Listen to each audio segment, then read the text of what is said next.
Welcome to this week's episode of the Good Luck Club podcast. My guest today is Paul Smitton, entrepreneur and CEO of Asia Miles, and he's live in Hong Kong. Paul, welcome to the show. Thank you so much for joining us. No problem, Simon. Happy to be here. Would you mind starting off by telling our audience a little bit about yourself?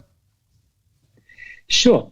So maybe just start by telling you a little bit about me personally. I'm a bit of a mixed breed of sort of British immigrants, born in New Zealand, carry 3 passports, UK, Australia, New Zealand. Lived in 7 countries now and done 12 international moves in my career. So currently living in Hong Kong, have lived here for a total of 8 years. So really quite varied international experience from different cultures and countries. So I think that's been a big part of what has shaped me over my career, having had all that different interactions with different places. So I'd like to say I'm an entrepreneur. I work inside companies, but I think that entrepreneurial spirit is a big part of what shaped me as well. And having to sort of learn to figure out how to get things done in different places really means you have to be quite innovative, be open to taking risks and experimentation. So I think that's probably a big part of who I am. And I always like to start off by asking guests perhaps to define what success means to you so that our audience can get a gauge of how you think. Yeah, look, I think it's very easy just to sort of focus purely on the monetary outcomes in a business sense. But, I think at the end of the day, it's about working together as a team to create interesting outcomes for your customers. So for me, if you do a good job, have fun with your colleagues, really try to do innovative things that are going to be valued by your customers, you'll then make money, right? That's sort of how it works. And I spent a few years working for Virgin, and I think that was quite formative. Richard Branson's famous for his philosophy of look after your people. If your people are happy, that'll lead to happy customers, and if you've got happy customers, you'll end up making money at the end of the day. So, I think that's a really interesting philosophy, and it's one that I personally really subscribe to. And so when I'm with my teams at work, it's all about supporting each other, having some fun, creating good outcomes, and that's the financial success will come from that. So I think that's a good way of thinking about it. Start with your people, do good work. Customers will like that. You'll end up being successful financially as well. Don't sort of start with the money. When you were younger and started out, I mean, of course, today you're a successful CEO of a successful business, and as you say, you're an entrepreneur inside that business, innovating and so on. But when you were younger, how did you think? How did you develop this philosophy? Of course, working at Virgin sounds like it had an impact on you, but what were you like when you were younger? A lot of my audience are younger. I'm just trying to help them understand perhaps the path that they could take. Yeah, look, I think it's interesting. I growing up in New Zealand's a long way from the rest of the world. I think you often talk about New Zealand as having this, more entrepreneurs per capita in New Zealand than any other country in the world. And I think that's partly the sort of necessity is the mother of all invention. When you're so far away from markets, you sort of have to think differently. So that's a big part of my DNA, growing up in New Zealand. And I think this won't make sense to anyone who's not a New Zealander probably on your audience, but I'll share it anyway. But we have this concept of a New Zealander can do anything with a piece of number 8 fencing wire. Now that's, I'm not sure if you know that what that is, but that's the wire that you connect your different fences around your farm. That idea, it's a bit like using a piece of duct tape to do anything, maybe, but that culture is really ingrained in most New Zealanders who are used to trying to figure out how to get things done in a smaller market. I think it's played quite well, not just for me, but for other New Zealanders on the international stage, when you have to be quite innovative to figure out how to get things done in different environments. So that would be, I think, how I would describe it. From my perspective, it's sort of really in my DNA from an early age. I was always looking for opportunities to try different things, open to new ideas. So, leaving New Zealand in my early 20s, a lot of that was to do with getting out, taking opportunities. So I moved to the US first, moved off to the UK, then other markets around the world. A lot of that was sort of opportunities that sort of just seemed to come my way. And I think being open to those things, then you sort of maybe see more opportunities. So you've got to be, so I think luck is a big part of that. But you've got to have a mindset that's open to trying different things in the first place. I think if you're closed, that's probably how you sort of miss opportunities. You've got to be open to it first. That's what I'd say to young people is be quite open about seizing those opportunities, and you generally find that good outcomes will come as a result of being open to ideas and opportunities. So that's probably the big thing I would say. And I think at a young age too, don't think too much about the long term too early. I think there's a danger that you coming out of university, you feel like you've been in the school system forever and you want to just get on and start being successful. But actually, if I look back, I had a lot more time than I probably realized. So I think I took those opportunities and it ended up pretty good. So I would say that to young folks. Do you think your education played a part? I know New Zealand, again, for my listeners that don't know New Zealand, I know it quite well. It is definitely a place where it feels like people grow up with this idea that they will go out of New Zealand for a while, maybe come back later. There's almost a given feeling that you won't be in New Zealand for the whole of your life necessarily, although of course people do. There is a feeling, because it's a small place and there's a big world out there, that they should go explore that and then come back. Was that part of your education? Was that part of your upbringing?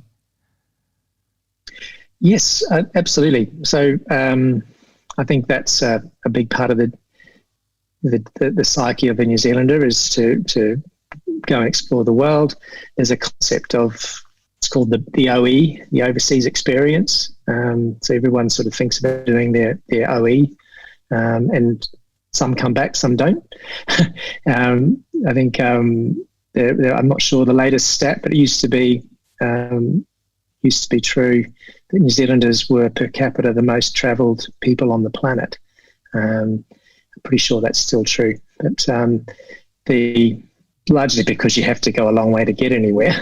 I guess that sort of is part of the problem. But generally speaking, you'll see New Zealanders for a population of only 4 million, popping up all around the world. It's quite interesting. So yeah, it's definitely part of it. And a lot end up coming back. A lot don't. A lot stay in different parts of the world. I actually think I think going out and seeing the world is definitely going to give you leverage when it comes to being successful in life, because in part you get to understand culture and what is success for you when you're in your hometown, for example, having that experience, and then you get out and then the real world, your success definitions can change, right? Because you see how other people live, what other people's focus is, their problems, for example, which can make you feel more grateful for what you've got back home, right? I mean, did you when you jumped into your first job? But first job was with Air New Zealand, right? Did you take that job on because it was an opportunity to travel, or were you determined to travel anyway, and it just happened to be a company you wanted to work for? A bit of both, really. I think, in New Zealand, Air New Zealand is probably seen as one of the top half dozen organisations to work for. Very highly regarded on the international stage as well, for an airline that's a long way from the rest of the world. It's done a lot of innovative things. So I think it's a brand that is aspirational to work for, first and foremost. But absolutely, that opportunity to go into an environment that would get you traveling was pretty compelling as well. So, and they moved me first to Los Angeles, and then they moved me to the UK. So I had 2 international opportunities, which were really thanks to them. Also, if I think about Air New Zealand too, that they were the company that gave me the opportunity to really launch what has become my whole career. So, I was given a job very early on to launch their first loyalty program. So I was 21, just out of university, and then suddenly given this job to create their first loyalty scheme, build that from scratch and launch it and operate it. And so pretty remarkable if I think about that now when I tell people how young I was when I was given that role. It's quite crazy, but I think that's not uncommon in New Zealand for people to get those sort of opportunities. And so, it was really, really good. And I've always been open to taking on these sorts of challenges. I like it when people say to you, hey, what do you think? Are you up for this?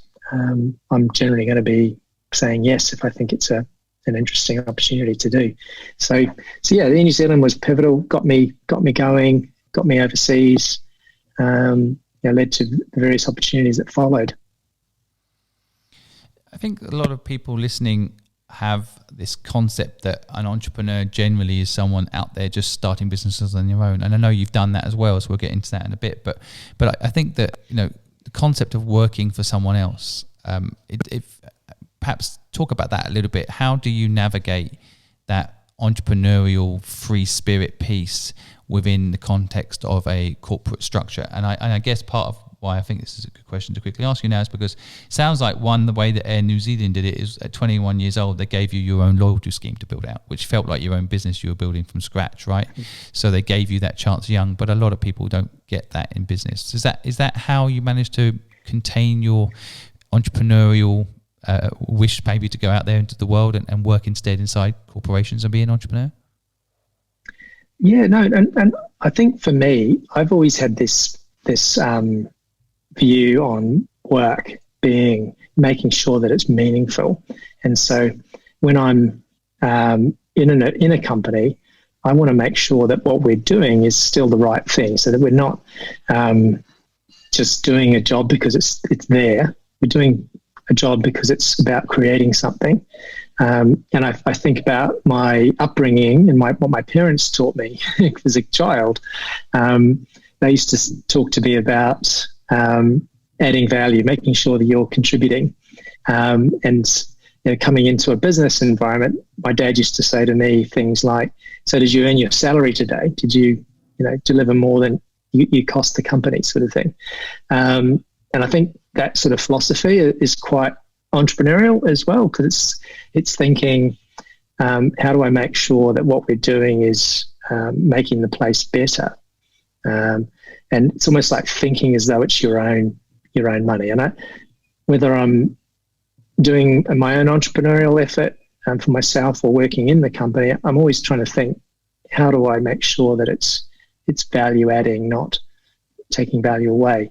So I think some people inside companies sort of lose sight of the value that they bring, and that's where companies can go wrong. And I think innovative companies have that entrepreneurial spirit. They think about, how do we do a better job? How do we add value? And that's should be in any company, whether it's your own money or somebody else's. You should be thinking that way. Is a big part of my DNA, and having that sort of, as I say, entrepreneurial or innovative spirit within an organization, whether it's yours or someone else's. I think that's a very interesting point, bringing value. I know for a lot of people that are salary based, sometimes it is about what they can get from the company. I think the bit I find really interesting what you're saying there, what I want people to pick up on, is that there is some element of probably you've been successful because you're also thinking about, are you worth that? Are you bringing that value to the table? And that's how entrepreneurs think. I mean, ultimately, when I work on something, I want to work on something I feel that's building value, and I don't take any salary at the beginning because I haven't built any value yet in the business, often when I'm starting a company, right? So there's that similar mindset. Yes, you might get a salary from day one, but you want to bring value. And I think that's something people could pick up on as a really useful insight there, that if you want to do well as an entrepreneur, or, you know, as an entrepreneur, if you want to think that way, thinking about how you can bring value, and how and I love the point you're making about your father asking you, have you earned your salary today? And you can say, oh, I turned up, right? Well, yeah, I turned up. In some people's case, for some jobs, that's it. They just need to turn up and they will get paid at the end of the month, whether or not the business does well. But you've done exceedingly well, I think, because of this approach. Were your parents entrepreneurs? No, but my father, who was... he and his mother left Scotland at a very young age. He was 17, and then they just literally sold everything and left on a ship to New Zealand.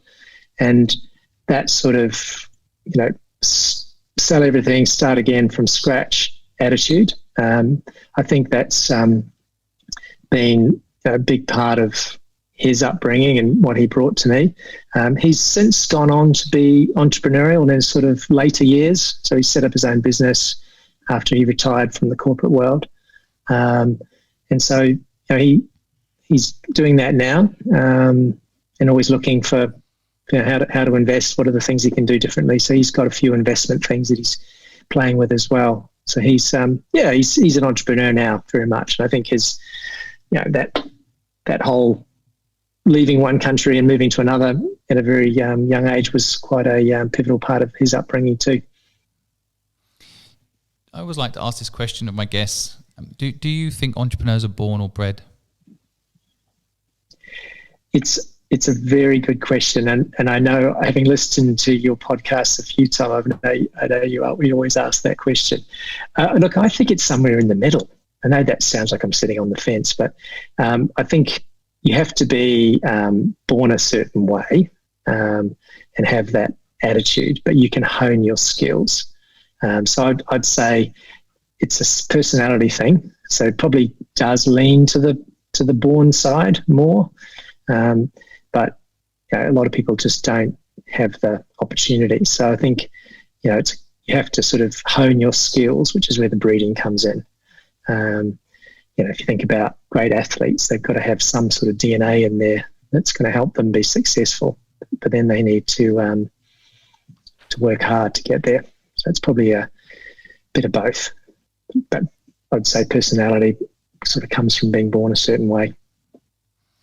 I think for the listeners to grasp, I mean, the loyalty program systems and businesses that you've built have actually become world leaders in the loyalty scheme space. But maybe you could tell the audience a little bit about your external entrepreneurial experience as well as your internal. What experience have you had building businesses outside of core businesses like Air New Zealand? Yeah, look, so I've been in this loyalty space for quite some time, but equally I have had the opportunity to sort of step out and create something myself, partly through a situation in business that led to me having some free time, and so I took the opportunity to set up a business with some colleagues, which was is still operating. I'm now the non-exec chairman of, so I play a little part in that business still, but setting that up, thinking about what was the problem we were going to try and solve, working on the business concept, pitching new ideas to potential clients, all of that. So that was a lot of fun. So we bootstrapped that, did it ourselves, and it's got to the point now where it's starting to build some momentum about 4 years after launch. So look, I've had experience, and it's hard, right? It's really hard when you're trying to do it all yourself. Also, the business problem that we saw, and then the opportunity that we were trying to insert ourselves in, wasn't an easy one to do so, right? And we also came in at a time when the business world is going through some challenges, and that makes it hard. Right? So I think, even though you've got a cracking idea, you've got some really smart people that you're working with, actually getting that momentum, getting going is really, really difficult. I never forget when I was at my university course, one of the papers I did was in my final year of university was called entrepreneurship. And so I never forget this concept of 75% of companies don't survive the first 5 years of startup. They never get through that valley of death, the negative cash flow before they start getting positive cash flows.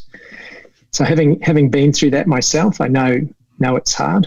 And I think reinforces my belief in working hard inside a company to make sure I'm constantly delivering value, because an owner's given me the responsibility to drive value for them.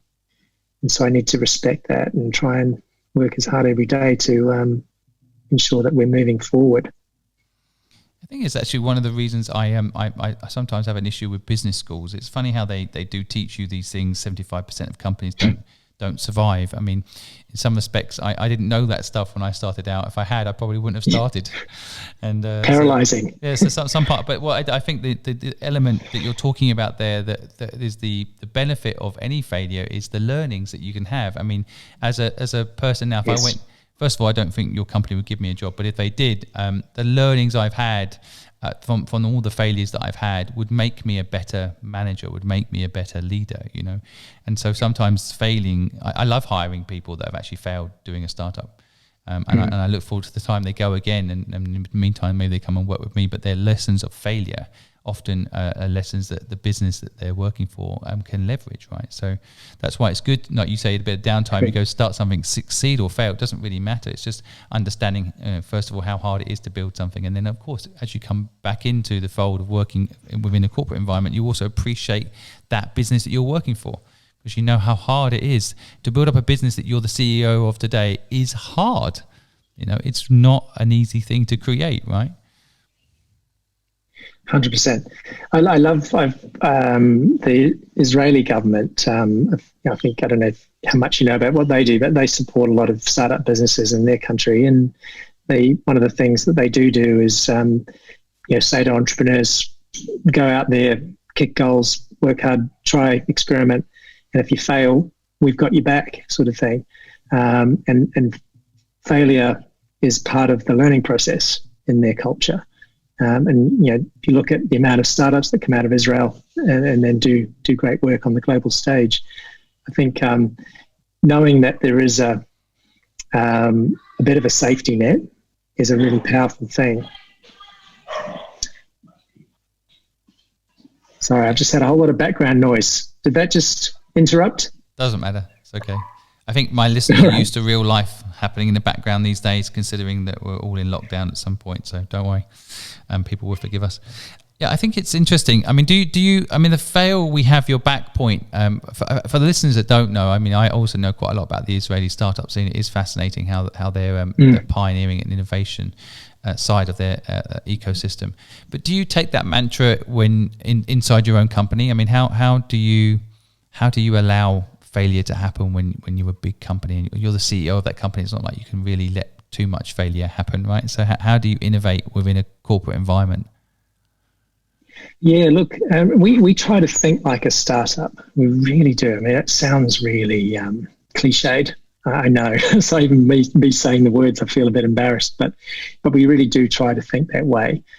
We talk about when we launch a new product or initiative, how do we launch something that is, a product that we're happy with, but isn't necessarily the perfect finished article just yet.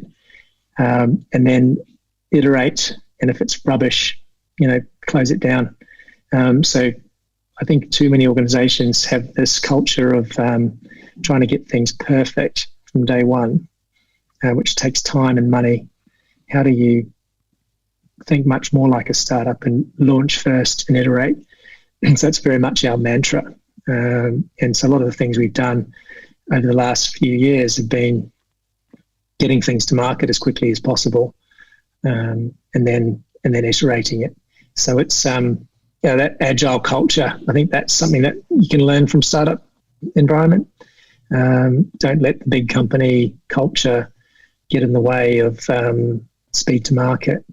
That's important. And obviously, we're a loyalty business, but my parent company is an airline. And there's certain things in an airline where you need to be slow because you've got to make sure you're safe. But in a digital data business that I'm running, we don't have those same requirements. So we've got to be make sure that the risk isn't just at the same level as it would be for keeping an airplane in the sky. It needs to be balanced and proportionate to the business that you're in. So that's something that I think is important as well. So we are very much like that. I like to keep pushing the teams to be as fast as they possibly can, to make their own decisions. Don't be slow. Don't make all decisions come up to me. I'd like to try and give the team autonomy to make their own decisions so we can move quickly. And then when things don't work, that's fine. That's just part of the process. So I don't want anyone to feel like they're going to get shot for screwing up. I think that's another important fact as well. How do you create that environment where failure is okay? It's just part of it, part of the learning process. So it's up to me as the CEO to be clear and make the team feel safe to take those risks and get things done. So I think that's you sort of set the agenda from the top, I think, in that environment. One of the many reasons I wanted to have you on as a guest is I do want to smash this perception that an entrepreneur is someone that starts a business on their own, as if that's the only way to be an entrepreneur. And I think what you're talking about is concept of basically bringing entrepreneurial spirit, insights and ability into an organization is just as much an entrepreneurial route as any. And so for a lot of people out there that are listening that want to be entrepreneurs, you can go work for a company and be an entrepreneur. And you're kind of an example of that to me. But I think when you're talking about letting people make their own decisions, how do you manage the fallout? How do you manage that? I mean, I just think I know today, for example, Facebook still have on their wall, move fast and break things. But then they got into trouble. They got into trouble for that because they might have broken the election, So yes. They might have actually broken democracy by mistake. So that's an extreme example, and that's my opinion. So don't sue me, Facebook. But how do you have that mantra of move fast and break things without actually breaking anything? Oh, I think you're going to get told off by your customers in a way, right? They're going to leave you if you're slow moving and not innovative, and if you don't show that you're listening, you're really going to fail. So it's kind of you're stuck between the devil and the deep blue sea on this one. But if I tend to err on the side of trying things, pushing boundaries. But then learning fast, listening, and course correcting as you go, right? So I think you tend to get a lot of forgiveness from customers if you're you are listening and you're genuinely trying to improve the customer proposition for them. So I think that's fine if you got that culture. For us, it's a huge part of what we do. We have a 5,000 customer panel. And so we go to that group, we test ideas with them, we bring them into our office, we try to think about how do we design our products and our customer service so that it's always getting better and that the customer sees that improvement all the time. I think that's how you kind of win their trust. And then it gives you some permission to have some failures along the way, right? Because you are trying to do a good job for them. And you really have to earn that trust. I like talking about earning the trust of customers. I think that's a really important attribute of success. Whether that's earning the trust of your staff or your customers, it's the same real thing. And you don't build it. You have to earn it every single day. And if you do a good job, then they'll accept failures every now and then because they realise that you're trying to do a good job. I saw a quote I really liked the other day about loyalty, and it was the whole statistically the most loyal customers have had a bad experience with you, and it's how you dealt with that problem that actually made them loyal, as opposed to, like, you know, that if they've never had a problem with you, they're not as loyal as the ones that have and you fixed it, which I think is really fascinating.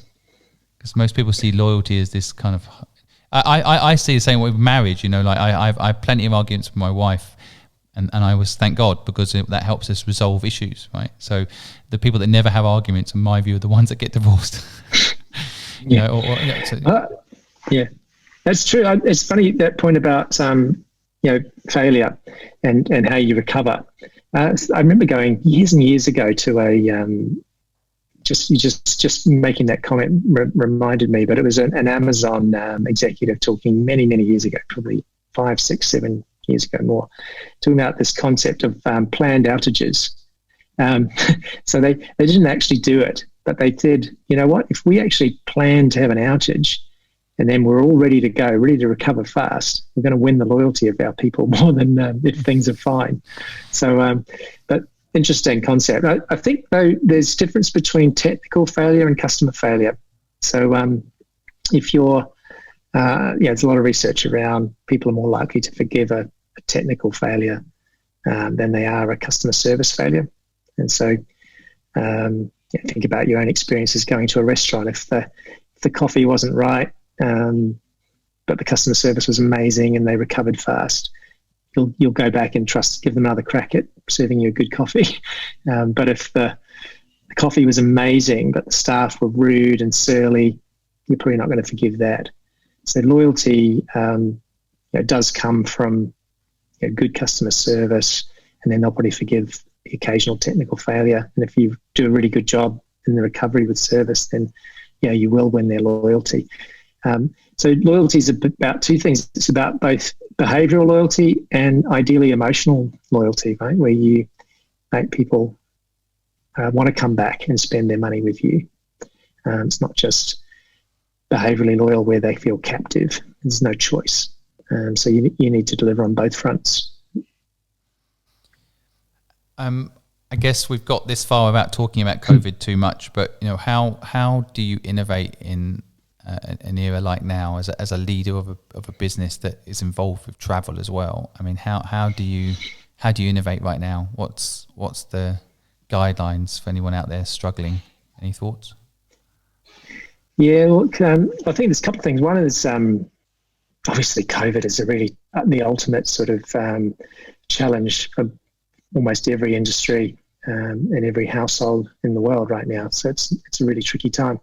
But you just can't be paralyzed by it. You've got to be able to think, how do we survive? How do we keep being successful? I'm lucky in a way that as a loyalty business, we've got 800 partners. So we've got our own sort of hedge where we've got a lot of different companies in different sectors. So that's pretty powerful. But we're also already very much a digital business. So everything that we do in terms of internally how we operate, it's digital, but also the apps and websites, et cetera, that customers interact with are all digital. So we were almost COVID ready going into this. So able to work from home, to still operate and function as a team because we had that high level of trust with our people. We were able to operate quite successfully with the teams. And then with our customers, having all those digital tools in place means that we were already quite well placed going into it. And I think ready to rebound. So all the projects and opportunities that I've had before, I'm still working full steam on right now. So nothing's really changed terribly much. It's interesting, I talked to a lot of other friends and companies, and if they weren't digital, if they didn't have the trust of their customers before, they're playing really big catch up now because they're having to try and get customer engagement. They're trying to have to build digital relationships, and it takes time to earn that trust, as I was saying before. So, I think that's something we were lucky in, that we already had that digital level of engagement and trust going into it. So should place us quite well for coming out at the other side. For people that don't know Asia Miles, of course, I lived in Asia, so you can't avoid what you do. I think everyone's a member that I know in Asia of your program. But how does it actually work? So you've got 800 partners, and these are people that you can redeem the miles that they have with, right? But maybe for my audience, just give them a grasp of what you're actually doing at Asia Miles. Sure.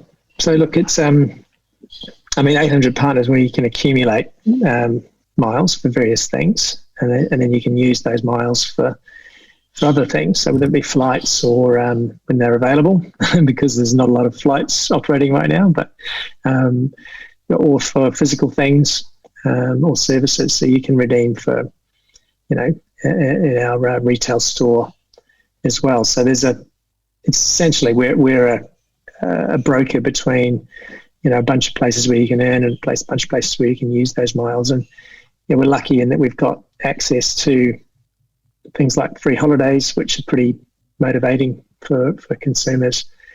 So a lot of the brands that choose to join the Asia Miles Coalition are trying to leverage that engagement that we already have.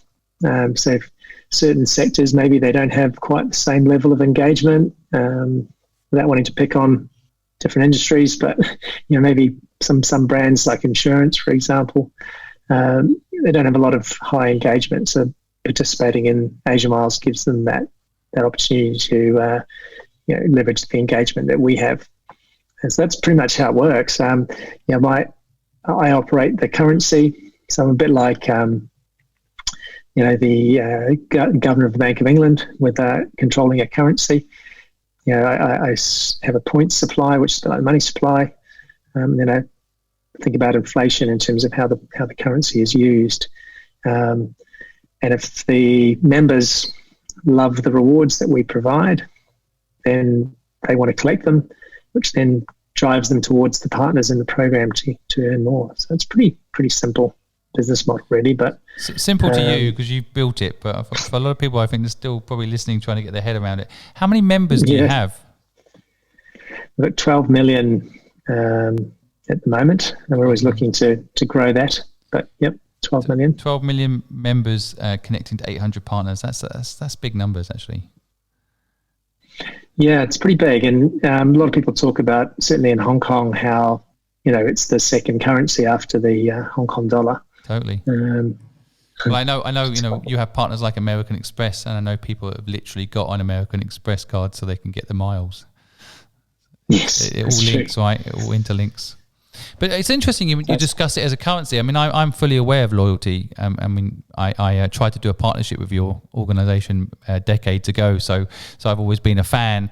But it's interesting, isn't it? I think for seeing it as a potential currency. What do you think of the rise of things like cryptocurrency? Do you see this as a potential long-term route for you guys, or is it a completely different animal? Interesting. I mean, I'm not too sure about whether crypto is something that we would want to play in, or whether it's a competitor, maybe, don't know.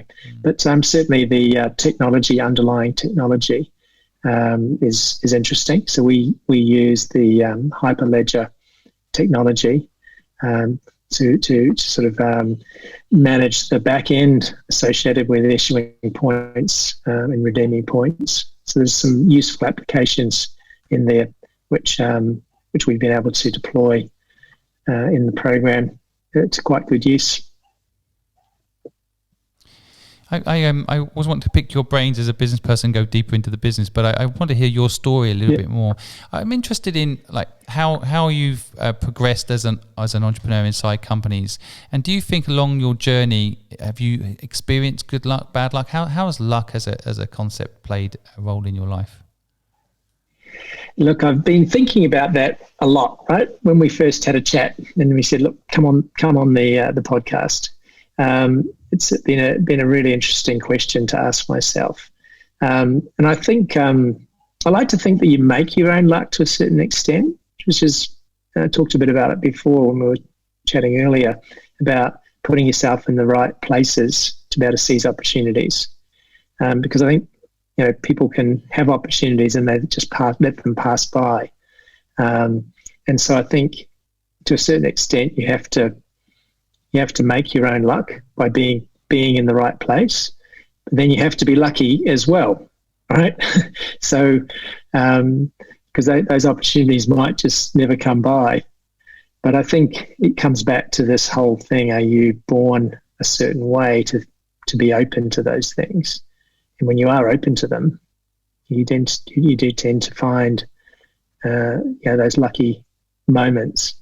So if I think about my whole career, and just to sort of think about some examples, so the fact that I got asked as a 21-year-old by the chief commercial officer at the airline to come in and launch a loyalty program. If I hadn't have joined the company and been in that place, maybe then maybe I wouldn't have been given the opportunity. And if he didn't see me as someone that would be capable of doing it, I may not have had the opportunity come my way. But I was pretty lucky, really, to get that gig.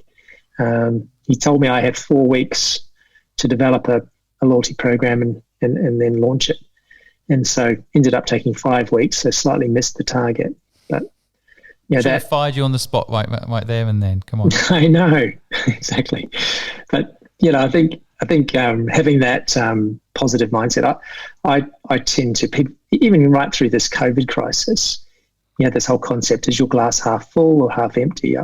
I don't even like that. I tend to talk to people about why do we want to be halfway? What's wrong with a full glass? Let's think about the full opportunity we've got in front of us, right? Let's not already think about the glass being half full. That's negative in itself. Let's think about the full opportunity that we've got, right? So I think that mindset about being open to opportunity then can make you open to seize those lucky moments when they come along. Is very much my philosophy. So you tend to, I think, you find those lucky moments if you're open to it. Yeah, it's interesting, isn't it? I think it's what you're talking in part there is about perspective, right? I mean, it's a question of how you view the luck, the good or the bad. Yes, sure. Do you feel like you've had bad luck in?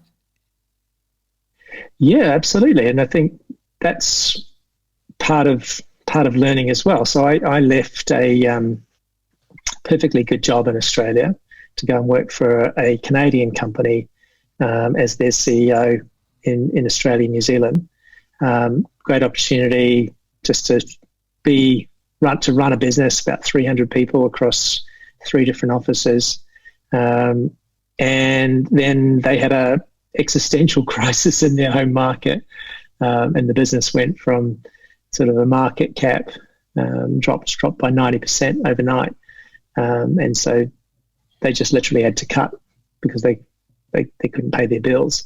And so I went from being in something really interesting to through no fault of my own, suddenly being out of my ear. And so that bad luck, that's what actually led me to launch the entrepreneurial business that I set up with some friends, because I was all of a sudden needing to go and do something different. So it was a bad luck, but it was also good luck because it led me to having to explore and do something different. So I think those bad luck moments are just as informative and really useful as well, right? Because it's not necessarily through anything you've done yourself that can lead to new doors opening. Totally. I think it's something I want my listeners to always try and pick up on in these podcasts is that there's an element of even the bad luck is actually good luck. And so, having that moment, because you're incredibly talented and employable. So sometimes when something goes wrong, it's actually a chance to break free for a moment and use your entrepreneurial skills externally for a while and test them out and sharpen them up as you then get an opportunity to go back in. So what? How did you when you were doing your own business, external entrepreneur activity? How did you decide when to go back into working for an organisation? Was it just too good an offer to refuse, or did it just feel like the right company to go and work with? This is interesting. Maybe going back to that question that you raised at the start too about what to tell young people. What I would say is that the older you get in life, I mean, the more your cash demands go up, right? And when you've got a family, children involved, I think your risk appetite has to change a little bit just because you've you really have to think about, providing for your family. And I think when you're younger, you've got less of an issue, less to worry about, because you don't need to worry about making sure your children are still able to go to school and have food and do fun things. So you do feel like, I think when you're older, you have more responsibilities that maybe just makes it harder to take risks. So I would sort of look back to myself when I was younger, and the advice I'd give my younger self, which is relevant to your younger audience, is, you don't have to worry as much. Take those risks, be adventurous, seize those opportunities while you can, because it gets harder later on, because there's the risk of failure is quite high. So for me, I gave it a good crack, but I needed to be able to support my family without having too much damage, to be honest. And so when an opportunity came up, actually take on this role to become CEO of Asia Miles and move to Hong Kong again, it was too compelling to say no to. So it's tricky, right? You wonder about what might have happened if I'd just hung it out and gave it a bit longer, and maybe not being too worried about the lifestyle changes that might have had to come while I built it. But it is. There's more to think about the older you get and the more responsibilities you have. It's definitely easier when you're younger, for sure. I think it's a really important message for people to pick up on there. I mean, and I think it's always, I try to say what you're saying too, but I think it's when you're older and you're telling younger people, you've got less to worry about, go and do it. It's hard when you're young to actually see it. But perspective, when you get older, you realise, and I'm the same. I mean, I left home and school at 15 and started a business. There's no way I could take the sort of risks I took back then. Now, I mean, even physically, I literally lived in a 1-bedroom dive. I wouldn't want my son to live in that environment. And so, it just becomes not about you as you get older, partly, and it can be about you when you're younger. So, did you have kids young? Did you have kids young? I had them in my sort of mid-30s. So it was probably about normal. So you had today's world. You had the freedom in the early years. That's why you could, be moved to LA and moved to the UK by Air New Zealand, because you kind of could do that, right? And you could just experiment and try those things. But of course, if you had a young family in New Zealand, that would have been a lot harder, right? So that's kind of the point. Yes. Yeah. I know. I think it's funny. I've done 12 international moves in my career. So even now, I still feel like I'm pretty entrepreneurial and pretty open to ideas and open to go different places. So my children have had 6 international moves as well. So they've I think become what you might call third country children. They're not really British, Kiwi, Aussie, Hong Kong. They're not really quite sure what they are. But I think that's interesting. For them too, that they've had this international perspective. But when I first moved, I went with a couple of suitcases, and that was it. And then now I need a 40-foot container. So it's quite funny how you pick up more and more stuff. It gets harder to do. But kids get bigger too. They're 40-foot containers to keep the kids in, right? I mean, just yes, that's right. But I'd actually love to interview your kids sometime. It'd be interesting to hear their perspective on this, 12 locations kind of concept. And do they see it as a positive experience, or do they see it as, I don't know where my home is? Yeah, look, it's funny though. In terms of I ask them regularly, because what do you sort of identify with, it changes over time, so they're not entirely sure. And I genuinely think that they are, third country children, which I think is really cool. Actually, they're lucky for me, because they've got friends all over the world. They've had to be resilient when they've sort of get pulled out of one school and dropped into a new one in a different country. Teaches you some good life skills. Couldn't agree more. I mean, it's very interesting, isn't it? It's also, I mean, I have this conversation with my wife a lot because we've got a 3-year-old. I know your kids are older, right? How old are your kids? So I've got 8, 10, 16 and 17. Wow. Good spread there. Well done. Yeah. But I mean, I can't even imagine 4 kids, but even having one, there's this whole feeling that you want to give them everything, but you also don't want to give them too much. So that's an interesting dynamic, isn't it? Between, like, you know, you want them to see the world, but you want them to have an anchor, I guess, you know, have some identity. So it's interesting. I think 100%. It's definitely one of the big things about being an entrepreneur is that freedom to live anywhere and do anything. So it's you've kept that going. I actually have that problem now myself. And for listeners out there, know that, and I know a lot of people that want to start a business, but perhaps they're in a second tier city, and they find there's not a big enough market, but they don't want to move away from their family, or they find it hard to.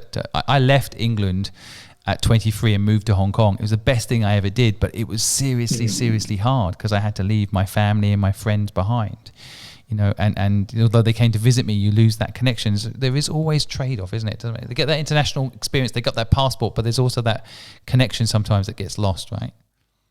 It is hard, and that's one of the things, like with COVID, I've got, you know, family, parents in Australia, my wife's parents in Australia, my parents in New Zealand.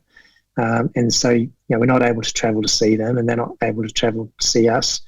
You know, so it is tricky. They're some of the trade-offs you make when you live in different places. I think it's interesting, though. I think the world's going to get, you know, cities. The role of cities are going to change in this COVID world. I was talking to a friend in the States, and, you know, they were saying, well, gee, I don't have to go to work in downtown New York anymore. I can live anywhere I want, and I don't have to do a commute anymore. So maybe I should just move to somewhere nicer where the weather's warmer and the taxes are lower. You know, so you don't necessarily, so maybe a second tier city suddenly does come into play if you don't have to be in a physical office environment as much. Entrepreneur and you talking right there. There is a big opportunity around that. I agree. I mean, I live in a city, sure. And so, you know, it's definitely changed. You know, there is a feeling that people will live in the country. However, that has happened before. People have, moved away from cities before. Pollution, for example, was one of the main reasons in the 1900s, right? I mean, people didn't want to live in polluted cities, so they moved out to the country only to come back later and fix the pollution. Because I think there is always a need for human connection, I guess. Yes, I agree. So, but it's definitely an interesting time, and you're identifying something there that I think is definitely going to be the trend. City's going to change. Well, look, I could talk to you all day. I appreciate your insights and your story. I wonder if we could just end. You kind of talked about this. I always like to end it with this concept of what you tell your younger self, which you've mentioned there. Worry less and just enjoy being young and take risk. But if you were looking at yourself, would you give any other advice? And also, just finally, if you were a book, what chapter are you on, and what's the title?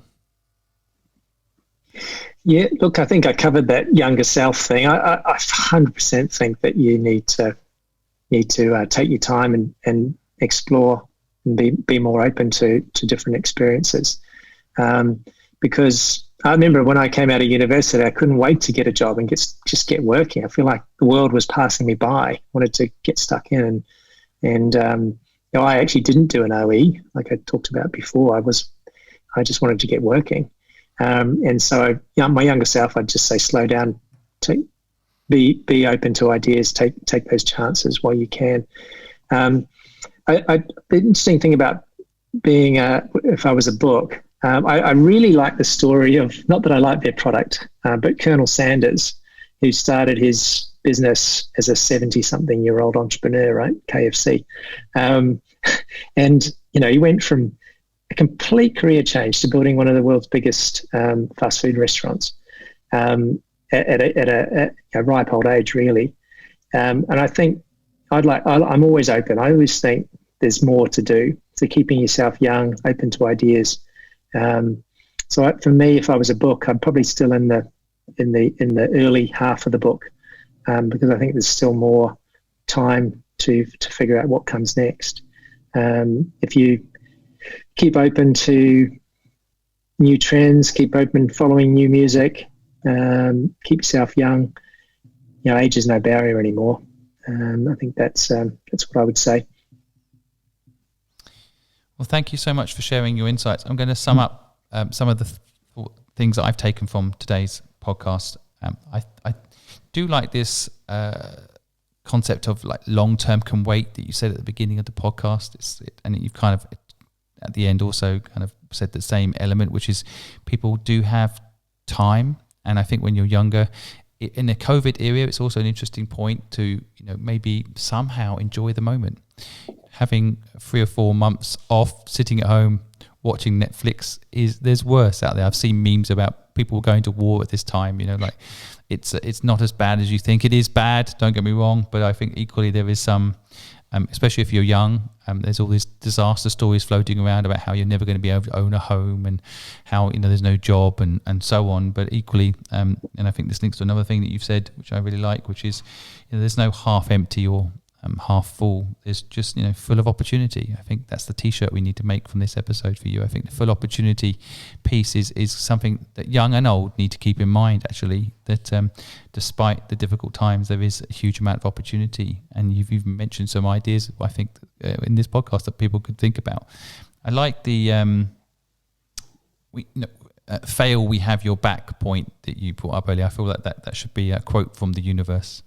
The universe is, because I feel like failure is always going to lead to something better. And so back to the bad luck, good luck point, even bad luck can lead to good luck and vice versa. So I think the 75% don't survive point is, write it down, remember it, and then be the 25%. That's, hold out hope. I like that whole concept. I like the point you mentioned, whether you're, working for yourself or working for yourself within someone else's business, to kind of bring value. I think bring value really resonates with me, and I think it's something that I know if people think about how they can bring value, it will lead to success, and it will make them feel fulfilled, as opposed to what you can get out of something, but how can you bring value to it. So I've taken a lot from your insights today. I want to thank you for your time, Paul. I know you're a very busy man, so taking time out to talk to me and the audience is much appreciated. So thank you very much. No problem at all, Simon. Thank you for inviting me on the show. Thank you so much for listening to this week's episode of the Good Luck Club podcast. I hope you found the insight from Paul today useful. If you did, please feel free to give us a comment or a like. Equally, if there's anybody out there that might find the insights from our podcast today useful, please share it. We know you have thousands of podcasts you could be listening to, and you take the time to listen to us.